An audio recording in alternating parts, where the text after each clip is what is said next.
한 주간 평안하셨습니까? 제가 아는 어느 한 장로님은 늘 입으로 하는 말이 있어요.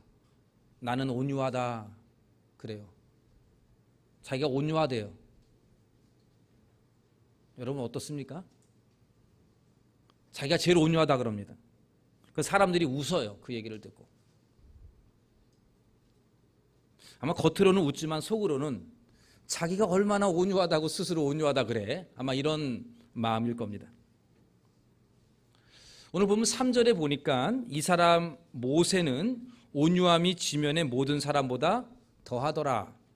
이렇게 말씀합니다. 온유한 사람, 이 지면의 온유한 사람, 가장 온유한 사람이 누구라는 얘기입니까? 모세다. 이렇게 얘기하고 있습니다. 그런데 여러분, 이 민수기를 쓴 사람이 누구죠? 모세거든요. 그러니까 자기가 자기를 가리켜서 내가 제일 온유하다는 겁니다. 지금 모세가 그렇게 쓰고 있는 거예요. 이 사람 모세는 온유함이 지면의 모든 사람보다 더하다. 그러니까 내가 이 세상에서 제일 온유해. 이렇게 말하고 있는 거죠. 아까 제가 말씀드렸던 장로님보다 더 심한 사람이죠. 근데 여러분 잘 생각해 보면 모세가 나를 온유하다 이렇게 말하는 것처럼 우리도 나를 가리켜서 나는 온유한 사람이야 이렇게 말할 수 있어야 됩니다. 내가 스스로가. 사실 처음에 제가 언급해 드렸던 그 모 장로님은 자기가 온유한 사람이다 이렇게 말하는 것은 정말 자기가 온유해서 말하는 게 아니고 온유한 사람이 되고 싶다라고 하는 그 마음의 뜻을 에둘러 말한 거예요. 본인이 온유하지 않은 걸 알아서 내가 온유한 사람이야 이렇게 말하면서 스스로가 온유해지기를 바랬던 거죠. 우리도 마찬가지입니다. 내가 감히 어떻게 온유하다고 스스로 말할 수 있어 하고 침묵하면은 온유해질 수가 없어요. 입으로 말하는 겁니다. 나는 온유한 사람이야 이렇게 말을 하는 거는 내가 정말 온유해서 그렇게 말하는 게 아니라 내가 온유한 사람이 되고자 하는 열망 때문에 그렇게 말하는 겁니다. 말하지 않는 것보다 그렇게 고백하는 것이 훨씬 더 유익합니다. 왜냐하면 그렇게 말을 하고 고백하면 그렇게 될 줄로 믿기 때문에 그런 거죠. 여러분 내가 스스로 온유한 사람이라고 말하십시오. 그러면 여러분들도 온유한 사람이 될 것입니다. 가만히 있는 것보다 그렇게 말하고 항상 그거를 되뇌이면서 마음을 추스리는 것, 그것이 더 현명한 방법인 것 같아요. 우리 옆에 있는 분에게 이렇게 우리 함께 나눕시다. 나는 온유한 사람이야. 말씀 안 하시는 분들은 온유하기를 싫어하는 분이라고 저는 알겠어요. 다시 얘기합시다. 나는 온유한 사람입니다. 여러분 이 말은 교만해서가 아니에요. 내가 진짜 온유하다는 게 아니라 일부러 이렇게 말을 해서 내가 온유한 사람 되고자 한다는 뜻입니다. 그래서 우리 옆에 있는 분이 들었잖아요. 가족이 들었죠. 그러면 이분이 온유하지 않다 그러면은 당신이 온유하다며 라고 이야기하셔야 돼요. 그렇게 말하면 되는 겁니다. 여러분 이거는 기분 나쁜 소리가 아니에요. 맞아, 내가 온유한 사람이야 하면서 내가 내 자신을 추스리는 거예요. 그래서 우리 성도님들이 서로 지금 다 얘기했잖아요. 다 온유하다 그랬으니까 어떤 사람이 온유해지지 않은 것 같다 그러면 온유하다며 너 온유하다 그랬잖아 이렇게 얘기를 해주셔야 돼요. 그래서 그렇게 해서라도 우리가 서로가 온유한 사람이 되고자 노력하는 것, 이것은 매우 중요합니다. 그러면 정말 온유한 사람은 누구일까요? 말만 온유하다 하지 말고 마음이 온유한 사람은 누가 있을까? 우리가 오늘 본문을 통하여 두 가지 온유한 사람의 특징을 함께 좀 살펴보려고 합니다. 첫 번째 온유한 사람은 침묵할 줄 아는 사람입니다. 침묵할 줄 아는 사람. 변명하거나 논쟁하려고 하지 아니하고 침묵할 수 있는 사람. 사람은 누구나 다 근거 없는 비방을 듣거나 중상모략을 당하면 분노가 치밀어 오릅니다. 분노만이 아니고 억울하고요, 답답해요. 그래서 이걸 꼭 누구에게 말하고 싶어요. 아무나 붙잡고 하소연하고 싶은 마음들이 있습니다. 여러분 다 그런 경험이 있으시죠? 너무도 억울하니까. 그래서 전화합니다. 권사님 나 억울해.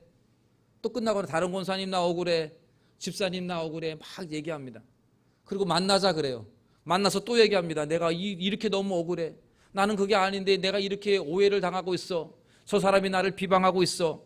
막 억울함을 토로합니다. 그러나 여러분, 온유한 사람이란 내 감정을 절제하고 침묵하며 기다릴 줄 아는 사람이에요.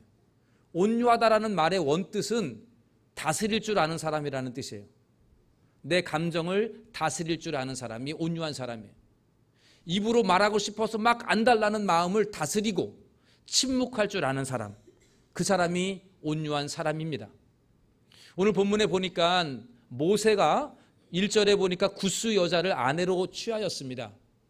구스 여인이라고 하는 것은 지금으로 말하면 아프리카, 이디오피아 이쪽 동네예요. 그러니까 그 아프리카 여인을 아내로 취한 겁니다. 여기에 미리암과 아론이 비방을 했다라고 1절에 나옵니다. 그리고 2절에는 그 비방이 좀 더 나아가요. 뭐라고 얘기하냐면 여호와께서 모세와만 말씀하셨느냐 우리와도 말씀하지 아니하셨느냐 라고 비방했다고 말합니다. 미리암과 아론이 누굽니까? 모세의 누나이고 모세의 형이죠. 그러니까 평소 이 두 사람은 동생인 모세가 이스라엘의 지도자로 있는 것에 대하여 내심 불만이 좀 있었던 것 같습니다. 그러다가 이 일로 인해서 비방이 터져 나온 거죠. 그러니까 이런 식이에요. 모세야, 너 처음에 아내를 정할 때에 미디안 여자 시보라를 아내로 정하더만. 이 미디안 여인이었거든요, 이 시보라는. 이번에는 구스 여인이냐? 이스라엘에는 여자가 없어서 그러냐? 이렇게 말하는 거예요. 여기뿐만이 아니라 내가 이스라엘의 지도자라고 내 마음대로 해도 되니? 나도 선지자야. 미리암도 선지자였거든요. 하나님이 우리하고도 말씀하셨어. 너만 하나님과 친한 게 아니야. 우리도 친해. 하면서 모세를 비방했다는 뜻입니다. 그런데 여러분, 모세가 어떻습니까? 아무런 말 하지 않습니다. 침묵하고 있습니다. 이건 모세가 잘못해서 그런 게 아닙니다. 하나님도 모세를 책망하지 않았습니다. 구스 여인을 아내로 취하는 것은 그건 잘못된 일이라고, 율법을 어긋나는 일이라고 말씀하지 않아요. 율법에는 그러한 말씀이 없습니다. 그러나 모세가 이 아론과 미리암의 비방 앞에 입을 열지 않습니다. 얼마든지 모세도 저들과 논쟁할 수 있습니다. 내가 뭘 잘못했어? 이렇게 말할 수 있죠. 그러나 아무런 말 없이 묵묵히 기다리고 있습니다. 왜 그렇습니까? 미리암과 아론의 비방을 누가 들었을까요? 여러분 2절 말씀을 보세요. 후반부에 보니까 여호와께서 이 말을 들으셨더라. 누가 들었습니까? 여호와가 들으셨다. 여호와 하나님이 들으셨다는 거예요. 모세가 이 두 사람과 논쟁하지 않은 이유가 있습니다. 침묵한 이유는 하나님이 들으셨고 하나님께서 정리해 주실 것을 믿었기 때문에 그런 겁니다. 그리고 그의 기대대로 하나님은 손수 나서십니다. 갑자기 이 세 사람을 회막으로 불러요. 그리고 아론과 미리암을 따로 불러서 그들을 책망하시면서 모세의 권위를 인정해 주셨습니다. 오늘날 우리가 여러 가지 중상모략을 당하고 근거 없는 비방을 들어도 침묵해야 되는 이유는 하나님이 그 모든 근거 없는 비방과 중상모략의 말들을 들으시기 때문인 거예요. 우리 하나님은 공의의 하나님이십니다. 정의의 하나님이십니다. 선하신 하나님이십니다. 그 하나님께서 그 모든 잘못된 말들을 바로잡아 주실 것을 믿기 때문에 억울함이 있다 하더라도 공의의 하나님을 기다리며 하나님을 의지하는 것입니다. 사랑하는 성도 여러분, 온유하는 사람은 침묵하는 거예요. 입을 열지 않은 거예요. 우리 예수님은 온유하다라고 말씀하셨어요. 나는 온유하고 겸손하니. 우리 예수님의 온유함을 본받기를 바랍니다. 우리 예수님이 무슨 잘못을 했습니까? 아무런 잘못 저지르지 않았는데 온갖 중상모략 비방을 당하셨습니다. 그런데 예수님 한마디도 입을 열지를 않아요. 그래서 빌라도가 이상할 정도로 생각합니다. 왜 변호 안 하지? 이렇게. 예수님은 십자가로 끌려갈 못을 박히면서도 입을 열지를 않으셨어요. 분명히 중상모략인데 예수님은 자신의 억울함을 드러내지 않습니다. 묵묵히 그 길을 걸어가셨습니다. 예수님께서 이 죽으시기 800년 전에 이사야 선지자가 그 메시아가 앞으로 어떤 일을 할 것인지에 대하여 예언한 대목이 나오는데, 이사야 53장 7절에 보면, 화면에 보시면 이사야 53장 7절에 이렇게 예수님을 예언하고 있습니다. 제가 읽어보겠습니다. 그가 곤욕을 당하여 괴로울 때에도 그의 입을 열지 아니하였으며 마치 도수장으로 끌려가는 어린 양과 털 깎는 자 앞에서 잠잠한 양같이 그의 입을 열지 아니하였도다. 침묵은 온유한 자의 대표적인 특징입니다. 여러분, 입을 함부로 열지 않으시기를 바랍니다. 입을 열고 말하고 싶은 이 답답한 마음을 막 누구에게든지 쏟아보고 싶은 그 욕구를 절제하시기를 바랍니다. 감정을 다스릴 수 있기를 바랍니다. 공동체의 갈등은 대개 말로 시작됩니다.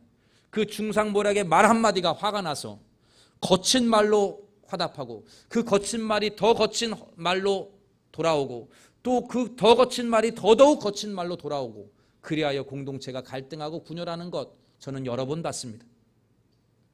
침묵하기를 훈련하시기 바랍니다. 모세는 정의의 하나님을 기다렸습니다. 하나님이 모든 잘못된 말도 들으신다. 그리고 하나님이 그를 바로잡아 주실 것이다. 예수님처럼 잠잠히 기다리시기를 바랍니다. 정의의 하나님은 역사하십니다. 공의의 하나님은 억울한 자를 신원하시는 하나님이십니다. 모든 잘못과 오류를 바로잡아 주시는 하나님을 의지하고 우리의 입술에 침묵이 있게 되기를 간절히 소원합니다.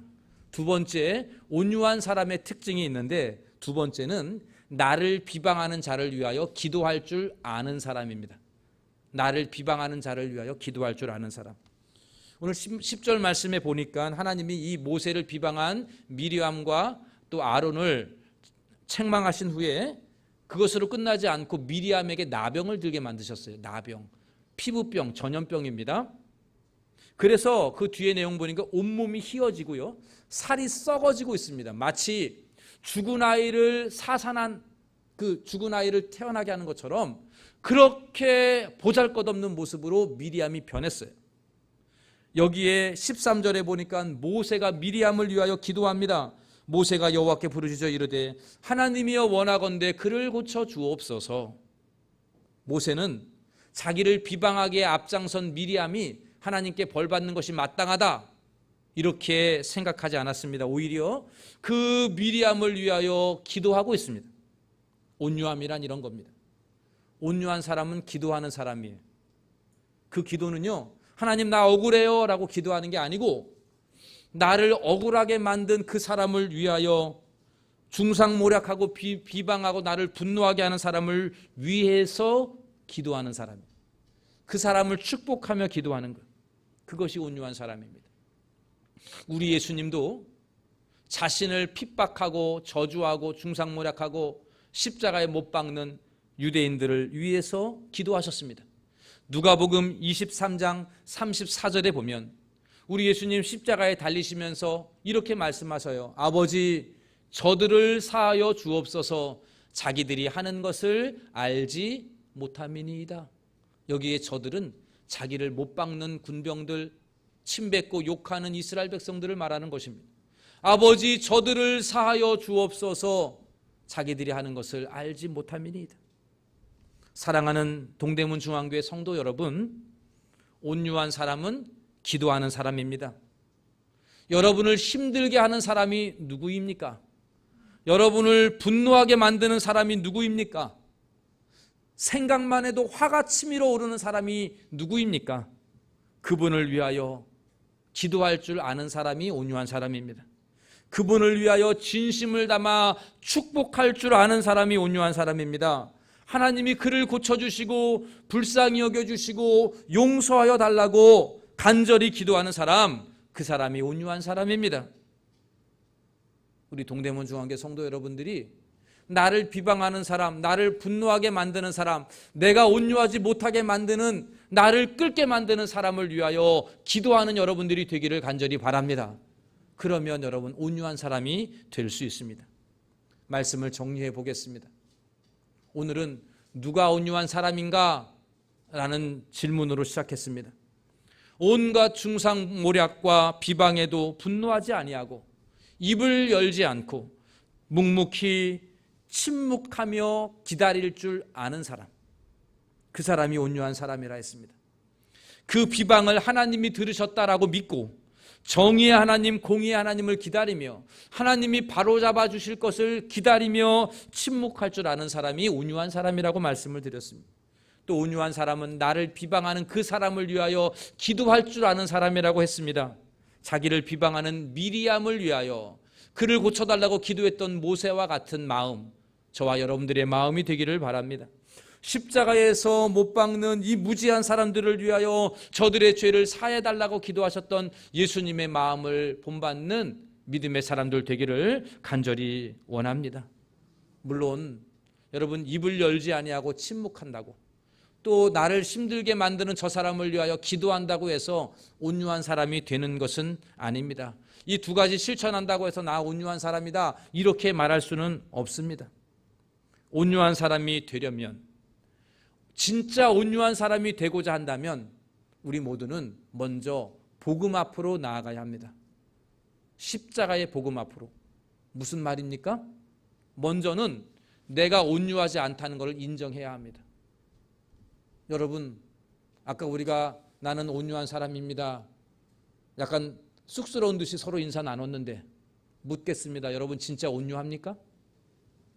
제가 보기에 여러분들 중에 온유한 사람 하나도 없는 것 같아요. 목사님 아니요, 저 온유한 사람, 저 온유해요 라고 하시는 분은 저에게 살짝 손을 들어주시면 제가 사과하겠습니다만, 제가 보기에 없는 것 같아요. 목사님도 온유하지 않잖아요. 네, 맞아요. 우리 모두는 온유하지 않습니다. 어쩌면 오늘 이 예배 시간 오기 전에 온유함이 없이 불같이 화를 내고 여기에 오신 분들도 혹 있을 수 있습니다. 그만큼 우리는 온유하지가 않아요. 이 예배 마치고 돌아가서 또 버럭 화내고 온유하지 않은 입술을 벌릴 수도 있습니다. 제일 먼저는 내가 온유하지 않다는 걸 알아야 돼요. 그리고 내가 이렇게 부족한 사람이라는 것을 애통해하는 마음으로 예수님의 십자가 앞으로 나아가야 합니다. 많은 사람들이 그래요. 내 성질 몰라서 그래? 이렇게 얘기합니다. 여러분, 그 성질 몰라서가 아니라 그거 고쳐야 되는 것이죠. 나 건드리지 마가 아니라 그 성질을 고쳐야 되는 거예요. 내가 문제인 거예요. 내가 문제예요. 나를 건드리는 그 사람이 문제가 아니라 내가 문제인 거예요. 믿습니까, 여러분? 인정하십니까? 내가 문제지, 내 성질을 몰라서 그래가 아니라고요. 내가 온유하지 않다는 걸 알고 십자가 앞으로 나아가서 주님, 내 마음을 용서하여 달라고, 주님이 온유하지 않은 마음을 치료해 달라고 예수님의 십자가의 보혈을 의지하는 우리 모두가 되시기를 바랍니다. 그리할 때에 우리 주님이 하나님의 영을 우리 마음에 부어주셨기 때문에 그 성령님께서 여러분들의 마음을 치료하시고 온유하게 만들어 주실 줄로 믿으시기 바랍니다. 갈라디아서 5장 22절에 보면 성령의 9가지 열매가 나오는데 끝에서 두 번째가 뭡니까? 충성과 온유와 절제니. 온유라는 말이 들어가 있어요. 참으로 너무도 감사한 일이에요. 이 말은 내가 내 스스로는 온유해 줄 수 없다는 거예요. 내 스스로는 온유해 줄 수 없어서 성령님이 나에게 온유의 열매를 주셔야만이 된다는 뜻입니다. 성령님이 어떻게 온유의 열매를 주십니까? 내가 온유하지 않다는 걸 인정하고 십자가 앞에 나아가서 주님, 내 마음을 치료해 달라고, 예수님의 보혈로 이 온유하지 않은 마음을 씻겨달라고 애통한 마음으로 부르짖고 기도하는 자들에게 성령님이 온유한 마음을 주실 줄로 믿습니다. 그렇게 온유한 마음이 되어야만이 비로소 여러분 침묵할 수 있는 거예요. 화가 나는 앞에서도 침묵할 수 있는 사람이 될 수 있는 거예요. 그리고 그렇게 성령님이 온유한 마음을 주실 때 비로소 여러분들은 나를 힘들게 하고 나를 화나게 하는 사람을 향하여 버럭 화내는 게 아니라 그를 위하여 축복하고 기도할 수 있는 사람이 될 수 있는 것입니다. 성령의 열매를 맺어야만이 비로소 우리는 온유해질 수 있습니다. 사랑하는 동대문 중앙교회 성도 여러분, 오늘 우리는 누가 온유한 사람인가 보았습니다. 모세는 자기가 가장 온유하다 그랬어요.